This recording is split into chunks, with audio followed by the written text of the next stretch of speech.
As I was saying, the whole not knowing how to value yourself and doing that, like you sort of, and tell me if we can't talk about this or we can, but you quit at some point because it was just too much for you, right? Like there was, because it was, did it have, I mean, maybe now you can speak about it, did it have anything to do with you not being paid what you were supposed to pay, or was it just you in your own mind just being like, I can't be this fucking massive superstar? No, in fact, it was like kind of ironic because that year, like shortly before I quit, was right when I made this really like very serious push to get paid a lot more than I was being paid, and then they eventually capitulated after some back and forth and some initial resistance. But I was like very firm, because by that point I really knew, I'm like, okay, there's so much more value here than what's being put on the table. But what happened, like right then, it was like a convergence of like three huge stressors coming together at the same time. The first one was confronting the reality that Respawn was changing because Machinima was changing, and so it felt like that first like year and a half was like that is the most fun I've ever had in my life. It was such a wonderful time, and it's hard to even explain just how awesome that time was in my life. And then to go from that to all of a sudden Nanners is leaving, and there's all this internal struggle with the company, and then I had a bunch of family stuff going on at the time. My dad was overseas in Iraq, working for a private military contractor, and there were like constant mortar rounds being fired into the compound that he was in. So it was just, and then there was some like family infighting that got real bad around that time, and then I was like, in my romantic life, I was just like, nothing was working out the way that I wanted it to at all. And so it all just kind of hit me at once. And then it just felt like I collapsed inward. Like I imploded. Yeah. And all of a sudden people that were best friends to me felt like strangers. I remember when you came to visit, like right before I quit, and I was outside smoking a cigarette at the new Machinima office, and I'm like having a conversation with you about all this stuff, and I remember you like kind of looking at me puzzled, like, what are you stressed about? You're in such a good spot right now, and just you're great, and it felt like I couldn't explain it, and then because of that, I would get in my own head and like, maybe I am just fucking. So maybe it was all self-imposed. I still have, I'm still kind of processing that stuff. Well, you were wrong. You were in a great spot. You got in your head.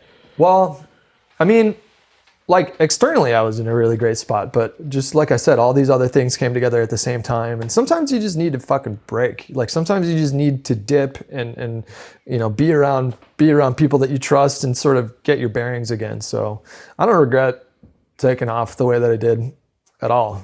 I think did you disappear from YouTube for a while? How long was that break? Like 6 months. 6 months. What did you do in those 6 months? Fucking chased girls and waited tables and just, like hung out with my friends, and, it was just like stuff that I was doing before I left, and it felt good. And so by the time I came back, like it was scary. Wait, I want to talk about the time that you got recognized while waiting tables. That could not have been easy, right? Because here you are, and I'm putting myself in your shoes and thinking to myself, for what it's worth, I'm popular on the internet. I have something about me that makes people laugh and makes people angry and makes people have a feeling, and I can steal 10 minutes away from them a day just so they can watch and hear what I'm saying. Yeah. All right. So for whatever it's worth, you're popular. People recognize you. They want to shake your hand. They want to do this, right? Yeah. And then going back to work into the real world, what the fuck is that, Hutch? Didn't I tell you to call? Are you picking up on that? Yeah. Listen, Hutch forgot to call the neighborhood to tell them to shut up, but no worries. They won't hear it. My audio guy's really good. They'll get in there with Audacity and get it out of there. Yeah. I'm pretty sure. Anyway, so I'm thinking, I'm like, man, if I'm him, I could never go back into the real world. But that was a good lesson, though. That was a really good lesson in humility, and it was one that I needed too. All right, tell the story. There's not much to it. Like, yes, there is. Come on. I got back home and I didn't have a plan. It was just like, all I knew right then was that I needed to get out of LA. I needed to not be working at Machinima. I needed to not be in front of a camera. I needed to just get some foundation. And I knew going up, I'm like, this is gonna fucking suck. Like, cause like So you did know. like, yeah, definitely. Like I knew, like, cause I was treated like a rock star. Yeah, down here you were a rock star. in Los Angeles. Fucking like people that I didn't know wanted to be my friend. Yeah, and they wanted to fucking hang out with me. You were the first of your kind. Videos. In my opinion, I swear I always say this. It was like you, Nanners, Nate Shot, Scump, Ninja. It's a long for list. Me, it's a right? really of like people that have made that sort of. I mean, obviously, no one's reached the level that Ninja has, right? He's the guy that took it there. But up until that point, like you were like the first of your kind, sort of like superstar. So people treat you like a rock star. People that you didn't know wanted to be your friend. And I didn't, and I didn't like that though. I didn't like. I know. It made That's me. why I'm laughing. It made me not trust people. Like I was not a popular kid in school growing up. I was not somebody that people typically thought of as cool. And so then all of a sudden, I'm 25 years old and my whole life changes. Now all of a sudden everybody wants to be my friend. I'm like, fuck you guys. Because it wasn't like in junior high school I wasn't popular, but high school, here I am. You were it's junior high school, some college. Did you go to college? Yeah, I did 3 years of college. Well, you beat me by 3 years. I did a semester. All right, so at 25 you become. I was 29, dude. It's a weird thing to experience. So, but go ahead. It's very strange, So by the time I got back up there, I'm like, okay, so I knew that I didn't like a lot of the attention, but there were obvious perks to the whole thing that I knew. I'm like, this is going to be an adjustment to let that stuff go and to just enter the workforce again. Yeah. And so for the first couple months, it was an adjustment. It was like, if somebody would like, kind of snippily be like, this iced tea isn't cold enough. In my head, I'm like, bitch, I'm fucking Hutch. Yeah. Do you know who I am? Yeah. But then that voice got quieter and quieter. And then it was just a job like any other job. I enjoyed my coworkers. I didn't hate it that much. But this kid, this one time, I was waiting tables at this like golf course. And it was like not like a super bougie golf club, but golf club. So it's a certain clientele. And these kids come in and like there was like this outdoor area I remember, and it was like a six top. They were like probably 18, 17 years old. I think they had just graduated high school or something.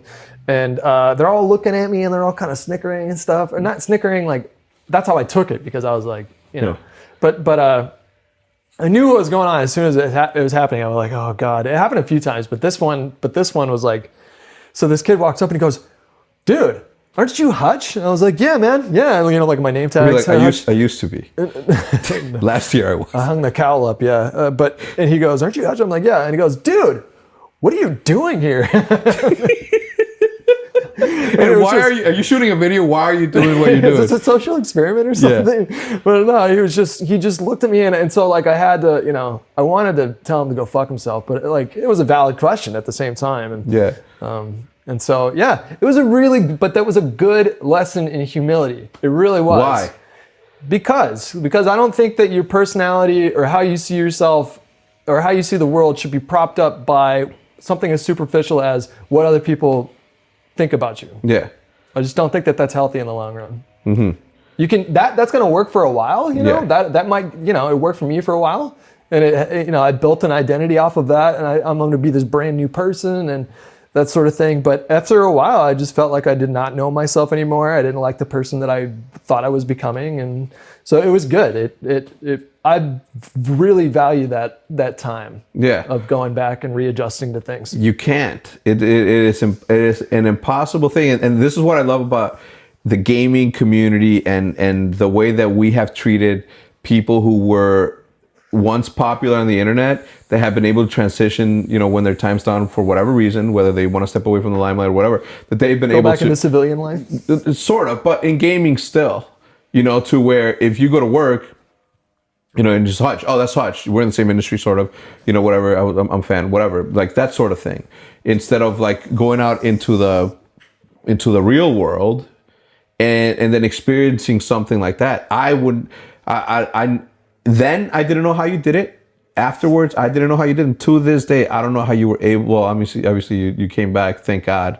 But I don't think, I don't know what gave you the balls, bro. The balls to be the superstar that you were, and think that you had the right to the ability to be a regular fucking person afterwards? I don't know. I don't share your perspective on this one. How? It's the most logical thing. You became who you became, and you can't go back. You think Brad Pitt could ever be a normal person? I'm not comparing you to Brad Pitt. Your looks, maybe. You kind of are. Oh, no, I mean, with someone like Brad Pitt, he's so rich it doesn't even matter anymore. But no, I mean, I think like everybody who does this should be mentally prepared to transition back into civilian life. Call it civilian life. I don't know. I don't want that to sound patronizing, into a regular life apart from the games industry and YouTubing and stuff like that. But then there's also like a different perspective. Your perspective is to use the fear of going back to that as motivation to keep making good shit. And you've been able to turn that energy into such a level of productivity. You're one of the hardest working people I know in this industry. So there's a few different approaches to how you can look at this whole thing and how you the thing is like I always see you guys and every single one of my peers, and I see like the best in them, and I'm like, if I was just as good as him, I would do this differently. And I have like that sort of chip on my shoulder that I was like, I'm not as good an entertainer or speaker or good at the video game as this, this sort of thing. So for me, it was always like, I'm like, man, and I was old too, and I had done corporate America for the longest, so I knew what the alternative was. So when I was, seeing you guys, that not only that, but I was always super jealous at how much fun you guys had.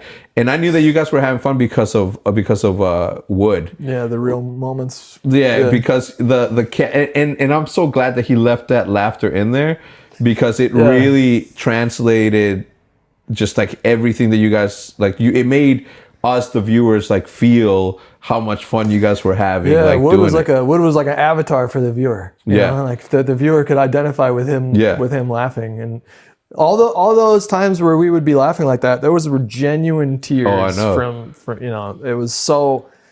it was like raucous and like fucking debaucherous and so obscene and like it was just so much fun. Like it felt like we were breaking all the rules. Like it felt like we were smashing down people's expectations for how they could consume content. And we took pride in that, you know? Like I would not make a lot of those same jokes today. No, of course not. But it felt like it served a purpose at the time, which was to challenge mediums like television and even radio or podcasting and stuff like that to do something different and connect with people in a different way. And it felt really good to be a part of that and to show people a different